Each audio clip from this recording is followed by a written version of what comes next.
मैं इंडिया पाकिस्तान की बात करता हूं। हमने देखा इंडिया पाकिस्तान के बीच में युद्ध शुरू हुआ, हालात बद से बदतर हुए। जिस तरह से पाकिस्तान की तरफ से पहलगाम में हमला किया गया आतंकवादियों द्वारा, उसके बाद इंडिया ने मुंह तोड़ जवाब दिया।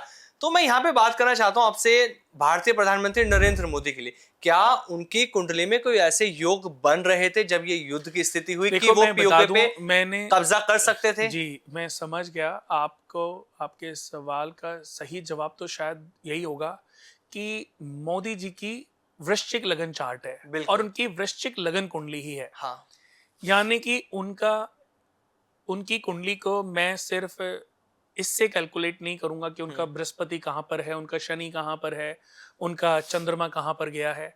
उनकी अपनी कुंडली की ऑरा बहुत स्ट्रांग है। गोचर कितने परसेंट काम करता है? 30 से 35%, 30 to 35% गोचर काम करता है, बट 65% कौन काम करता है? जो आपका बेसिक कुंडली चार्ट है।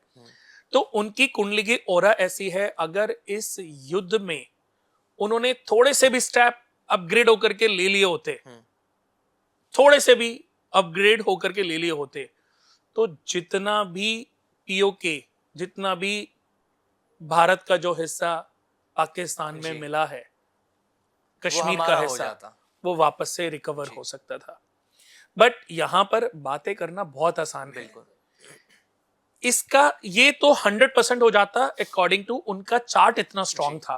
यानी कि वो शेर की कुंडली थी और शेर जो चाहता वो प्राप्त कर सकता था। लगाई। हाँ, लेकिन शेर तो दहाड़ लगा देता, लेकिन इसका खामियाजा हमारे पूरे देश की इकोनॉमी को झेलना पड़ता। अच्छा। आज के जो हालात हैं और उस समय के जो हालात होते, युद्ध तो थोड़ा लंबा चलता जी, लेकिन हालात बदतर भी हो सकते थे जब उनको कोई नहीं पूछता। तो ऐसे ही मैं ये कहना चाहूंगा कि उन्होंने उसी इमोशनल, क्योंकि मोदी जी का जो चंद्रमा है वो भी लगन में बैठा है कि उनके अंदर अगर गुस्सा है, वो शेर की तरह दहाड़ मारना जानते हैं ना, तो उनके अंदर पेशेंस भी है और सॉफ्टनेस भी है जी, कि उन्होंने बहुत सारी चीजों को सोच समझ के जो निर्णय लिया, मेरी नजर में तो वो काबिले तारीफ है। उन्होंने बिल्कुल सही निर्णय लिया और शायद मुझे और बहुत सारे लोगों को इस बात से खुशी मिलनी चाहिए कि उन्होंने जो लिया अच्छा डिसीजन लिया। 2025 की अगर हम बात कर रहे हैं तो क्या, अब जैसे आपने बताया कि उन्होंने बिल्कुल अच्छा डिसीजन लिया है, सही डिसीजन लिया युद्ध को लेकर, कि उन्होंने युद्ध को रोक दिया, उन्होंने खत्म कर दिया, लेकिन क्या अब 2025 का जो ये आधा समय बचा है, क्या प्रधानमंत्री नरेंद्र मोदी के लिए कोई बड़े चैलेंजेस हैं? चैलेंजेस तो हैं। चैलेंजेस, सबसे बड़ा चैलेंज तो उनके लिए है अभी बिहार में जो चुनाव होने वाला है, और उसके बाद बिहार के बाद जो है वेस्ट बंगाल में भी चुनाव होगा। तो वहां इस बार के जो चुनाव हैं वो थोड़े से चैलेंजेस तो उनके लिए हैं।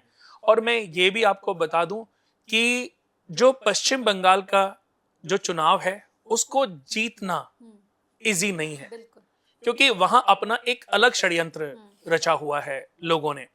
तो वहां पर चैलेंज थोड़ा ज्यादा है, और मैं यही कहूंगा कि वहां अगर जीतने का अगर मैं परसेंटेज बोलूं तो 30 से 40% चांस है।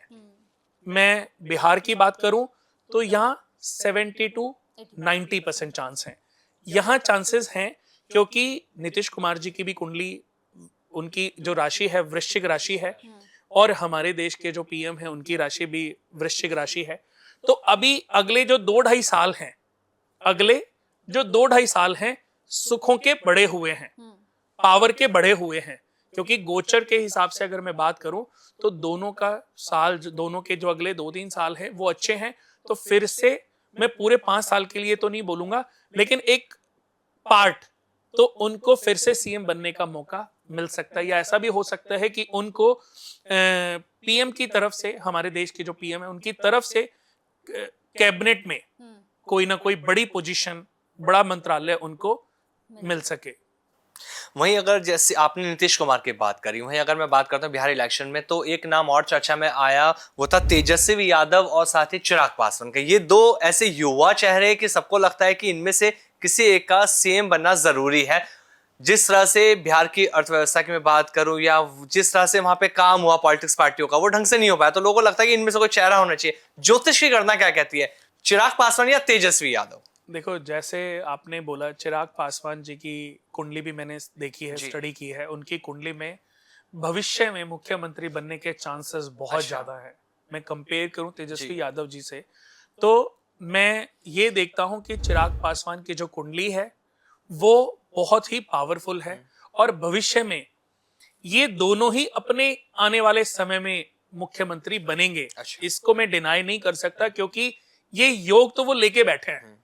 ये योग तो वो लेके बैठे हैं कि आने वाले समय में, अभी के लिए स्ट्रगल है, बट समय आएगा कि एक समय ऐसा भी होगा कि इनके मुख्यमंत्री पद पर बनने के चांसेस बढ़ेंगे भी, और ये बनेंगे भी। तो जेडीयू और बीजेपी का गठबंधन क्या कंटिन्यू रहेगा या टूट सकता है इस चुनाव रहेगा, में? क्योंकि अभी ऑप्शन भी नहीं है।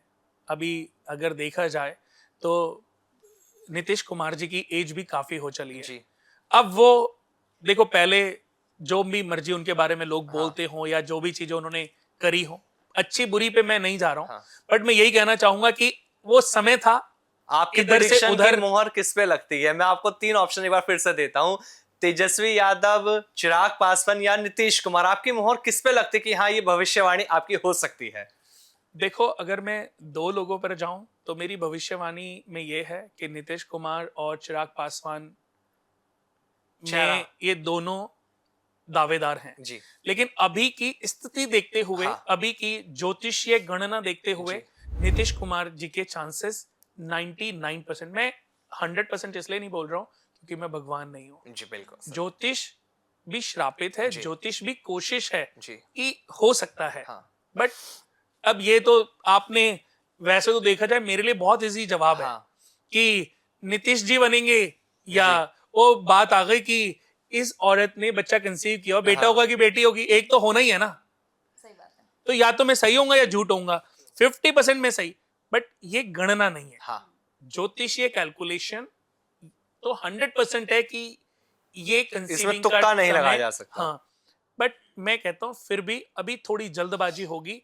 लेकिन अभी की अगर मैं ज्योतिषीय गणना देखूं तो नीतीश कुमार जी के जो स्टार्स हैं वो बहुत अभी दावेदार, शानदार है। मजबूत हैं।